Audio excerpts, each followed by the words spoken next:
नमस्कार, मैं अंजना और आप देख रहे हैं पुलिस टुडे न्यूज। आइए रुक करते हैं आज की ताजा खबर पर। दहेज के लालचियों ने फिर से एक बेटी को उतारा मौत के घाट। लड़की के पिता ने शादी में खर्च किए थे 20 लाख रुपए, लेकिन दहेज के लालची ससुराल वालों को चाहिए था और 10 लाख। कानपुर के थाना चकेरी अंतर्गत सैनिक नगर राजा मार्केट के रहने वाले उमेश उर्फ रामकरण ने अपनी बेटी आकांक्षा की शादी लाल बंगला पर देवनपुरवा के रहने वाले गोलाब के बेटे रोहित से की थी, जहां शादी के बाद से लगातार लड़की को ससुराल के सभी सदस्य प्रताड़ित कर रहे थे। शादी को नहीं हुआ था 1 साल 5 महीने की थी गर्भवती, मांग रहे थे ससुराल वाले 10 लाख और न मिलने पर पति, सास, ससुर और परिवारजनों ने साजिश के तहत कर दी हत्या। पंखी में लटका मिला का शव।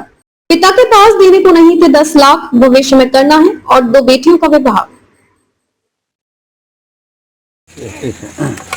आप अपना नाम बताइए। आप अपना नाम बताइए।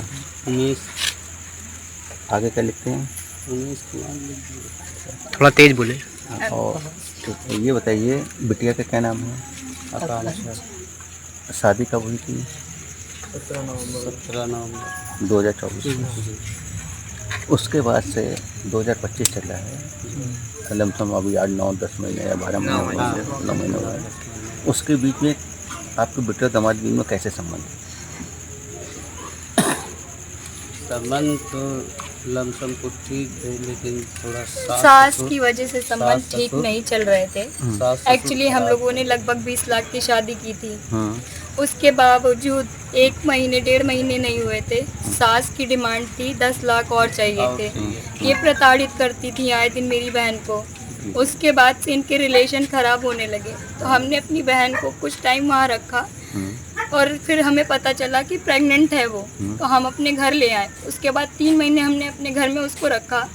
इन्होंने बोला चलिए कॉम्प्रोमाइज कर लीजिए, दोबारा कुछ ऐसा नहीं होगा, हम नहीं करेंगे। कहाँ पर हुआ था कॉम्प्रोमाइज? इन्होंने फोन पे बात करी थी। अच्छा, कि चलिए ऐसा कुछ नहीं करेंगे हम दोबारा। हमने अपनी बहन को भेजा। ये किसने कहा? ये सब लोग थे। कौन नाम बताइए, क्या नाम है? ये रोहित वर्मा थे। रोहित वर्मा की माँ थी। उनका क्या रोहित नाम? सबका नाम बताते रहिए। रोहित वर्मा की माँ का क्या नाम था? चैनावती। अच्छा। उनके बाप गुलाब थे। उनके भाई जी थे विनोद। उनकी भाभी थी रीना। उनकी बहन थी चांदनी। उनकी दूसरी बहन थी रेखा। दोनों के हस्बैंड से। अच्छा। ये सारे लोग थे। हस्बैंड के क्या नाम है? हस्बैंड के नाम कंफर्म नहीं है, पर वो सारे थे। स्पीकर पे फोन था, सब लोगों ने कॉम्प्रोमाइज किया। जिसकी मृत्यु हुई है उनका नाम क्या है?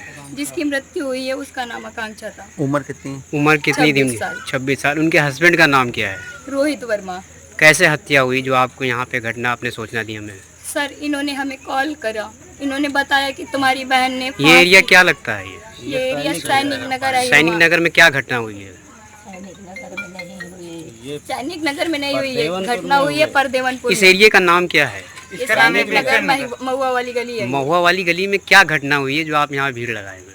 यहाँ घटना मेरी बहन का मर्डर कर दिया गया है। अच्छा। तो यहाँ मिट्टी लेके यहाँ मेरी बहन की डेड बॉडी पड़ी है, पीछे पड़ी है। हाँ। ये बिटिया की शादी आपने कहाँ की थी? परदेवनपुर। अच्छा। लाल बंगले। घटना वहीं पे हुई है। तो ये सूचना कैसे मिली आपको?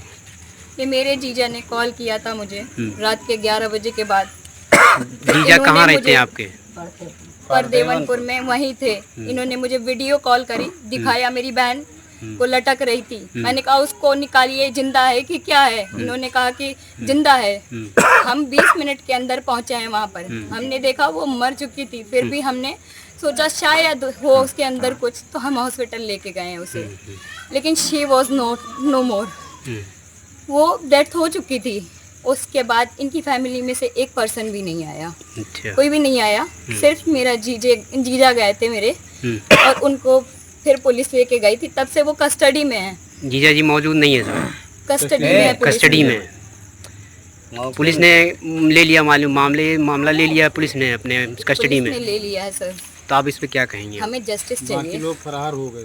कौन कौन फरार? हमें जस्टिस चाहिए। जो फरार हैं हमें वो चाहिए। उनके नाम क्या क्या? उसके नाम बताइए। चांदनी और चांदनी के हस्बैंड रेखा के हस्बैंड रीना, विनोद, और इनके चैनावती तो खैर हैं, चैनावती को भी सजा चाहिए हमें, उनके हस्बैंड गुलाब उनको भी सजा चाहिए, इन सबको सजा चाहिए। ये महुआ में घटना हुई, क्या पुलिस मालूम है यहाँ मौजूद है?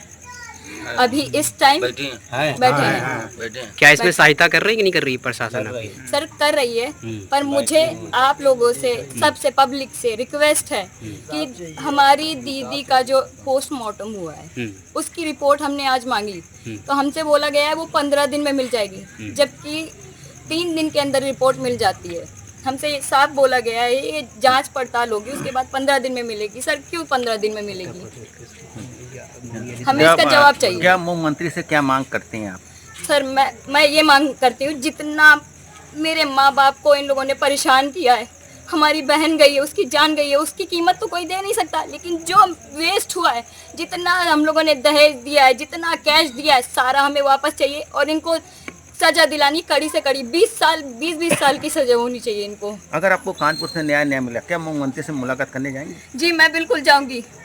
मेरी हाथ जोड़कर मुख्यमंत्री जी से निवेदन है, प्लीज़, हमारे पास कोई और आगे चलने वाला नहीं है। हमारे माँ बाप हैं, मैं हूँ घर पे, मेरे माँ बाप इलिटरेट हैं, पढ़े लिखे नहीं हैं, मैं पढ़ी लिखी हूँ, मेरी छोटी बहन है, तो आप ही हमारा सहारा है, हम लोगों की हेल्प करिए। आपने मीडिया को कैसे बुलाया? हमने मीडिया को कि रेफरेंस से किसी के बुलाया, हमने बहुत ढूंढा, नेट से नंबर निकाले, तब हमने आप लोगों को इन्फॉर्मेशन दी है। तो मीडिया से क्या संदेश पहुंचाना चाहते हैं मुख्यमंत्री जी? हम मीडिया से यही संदेश पहुंचाना चाहते हैं कि आप लोग ही हैं जो हमारी हेल्प कर सकते हैं। हमें आप लोगों से उम्मीद है, हमारे मुख्यमंत्री जी से उम्मीद है कि हमारी बहन की जान तो चली गई है, पर हमें जस्टिस चाहिए। हमें जस्टिस हमने इनके लिए करी है, हमें वापस चाहिए। मेरी बहन को जेवर के लिए मारा है, मेरी बहन को धन दौलत के लिए मारा है, सब वापस चाहिए मुझे, जितना हम लोगों ने दिया इनको। मेरा नाम रीता है। ये बगल में खड़े उनका क्या नाम है? ये मेरे पिताजी हैं, ये उमेश हैं। अच्छा, क्या घटना है दीदी? इस समय आदमी कैसे सब निकलना बहुत ये गांव में कौन सा गांव है ये सैनिक नगर महुआ वाली गली क्या है। घटना हुई है जो आप लोग इकट्ठा होके यहाँ पर भीड़ लगाए? सर मेरी बड़ी बहन का मर्डर हुआ है परदेवनपुर में, लाल बंगले परदेवनपुर में। क्या नाम है? आकांक्षा। कांचा कैसे मरी, कैसे पूरी स्थिति बताया? उनको साजिश करके फांसी लगा के मारा गया है सर। ये आपको सूचना कैसे मिली? सर ये जिस रात ये घटना घटित हुई, मुझे मेरे जीजा का कॉल आया था, तुम्हारी बहन फांसी में लटकी हुई है। उन्होंने मुझे वीडियो कॉल करके दिखाया, मैंने कहा वो जिंदा है कि क्या है, आप उसको बचाइए, जल्दी से जल्दी जाइए। इन लोगों ने कोई एक्शन नहीं किया। मैं 20 मिनट में हमारी फैमिली पहुंची है, हमने जा करके देखा है, शी वॉज डेड, वो मर चुकी थी। उसके बाद हम उसे हॉस्पिटल ले गए हैं, वो नहीं बची। इनकी फैमिली से एक भी मेंबर नहीं आया हमारे साथ में, सिर्फ जीजा को मजबूरी में पुलिस लेके गई। जीजा कस्टडी में है। हमें इनके सारे घर में जितने भी फैमिली मेंबर में लोग हैं, सब पे शक है। सबने षड्यंत्र किया है सर, सबकी साजिश थी। साजिश सबके भग गए। 3 लोग मिले हैं जी, मौके में, 3 लोग सर मिले हैं। अच्छा, 3 लोग गिरफ्तारी हो गई। हाँ, और जो फरार है उनके क्या नाम आप बता सकते उनके हैं? नाम जो फरार हैं तो विनोद है, रीना, चांदनी के हस्बैंड, उनका नाम नहीं क्लियर है, लेकिन चांदनी के हस्बैंड हैं, नंदोई हैं दीदी के जो मर चुकी हैं। और रेखा बड़ी ननद है, उनके हस्बैंड हैं, और उनके जेठ जी हैं जो कि विनोद हैं, उनकी जिठानी है जो कि रीना नाम है। ये सारे सब लोगों ने मिल करके ये घटना को अंजाम दिया है। कानपुर पुलिस द्वारा आपको क्या सपोर्ट मिला कि नहीं मिला? सर हमें कानपुर पुलिस द्वारा सपोर्ट मिल रहा है, लेकिन हमने जब घटना की पूरी तहकीकात करने के लिए अपनी दीदी की पोस्टमार्टम रिपोर्ट की रिक्वायरमेंट की, तो उन्होंने हमसे ये बोला है कि पोस्टमार्टम रिपोर्ट 15 दिन बाद मिलेगी। और जब हम ये FIR रिपोर्ट लेने गए थे, हमारे पेरेंट्स गए थे, तो उन्होंने बोल दिया आज नहीं मिलेगी, जबकि हमें आज की आज मिलनी चाहिए थी। ये वहाँ पर जो भी स्टाफ था उन्होंने बोला, मैं उस टाइम पे थी नहीं। कौन थाना पड़ता है, कोई जानकारी है? ये चकेरी थाना पड़ता है सर। वहाँ के स्टाफ ने बोला, मैं दोबारा गई हूँ, मैंने बात की है, उन्होंने बहुत मुश्किल से मुझे रिपोर्ट दी है। आप क्या चाहते हैं? अभी मैं सिर्फ जस्टिस चाहती हूँ। मैं मेरी बहन की जान चली गई है, जान वापस नहीं आएगी। उनको आप सजा चाहिए? मैं मिनिमम 20-20 साल की सजा चाहती हूँ सर। और इन्होंने दहेज की वजह से मेरी बहन को मारा है, जेवर जवाहरात की वजह से मारा है। 20 लाख की शादी मेरे पापा ने की थी, अभी कर्ज भर रहे हैं मेरे पापा उस चीज का, और मेरी बहन की जान चली गई है। मुझे ये सारी चीजें वापस चाहिए, बहन का बदला चाहिए मुझे। जो इन लोगों ने मारा है, इनको 20-20 साल की सजा चाहिए। अगर आपको न्याय नहीं मिला, क्या माननीय मुख्यमंत्री से मुलाकात करके अपनी फरियाद लेके जाएंगे? जी मैं बिल्कुल फरियाद लेके जाऊंगी। मुझे उनसे बहुत उम्मीद है। मुझे पता है वो एक अच्छे लीडर हैं, वो हमारी सुनेंगे। हमारे घर पे और कोई नहीं है आगे चलने वाला। मुझे जहां तक मैं जा पाऊंगी, मैं सुप्रीम कोर्ट जाऊंगी, माननीय मुख्यमंत्री जी से मिलने जाऊंगी, हर जगह मैं जाऊंगी जहां तक मेरा बस चलेगा। टाइम हो गया इस घटना को हो गए हैं 24 घंटे। क्या कोई क्षेत्रीय पार्षद, विधायक या मंत्री या कोई आपसे आया? किसी ने सहयोग किया? अभी तक तो कोई मिलने नहीं आया सर, कोई नहीं है। नहीं। आप मुख्यमंत्री से अपील करते हैं कि कड़ी से कड़ी सजा दी जाए। कड़ी से कड़ी सजा दी जाए इनको। अब तक के लिए बस इतना ही। फिर मिलते हैं एक ऐसी ही बड़ी और ताजा खबर के साथ। तब तक के लिए नमस्कार और देखते रहिए पुलिस टुडे न्यूज। अगर आपको ये वीडियो पसंद आई हो तो लाइक करें व शेयर करें। ऐसे लेटेस्ट और ताजा खबरें जानने के लिए हमारे चैनल को सब्सक्राइब करना ना भूलें। धन्यवाद।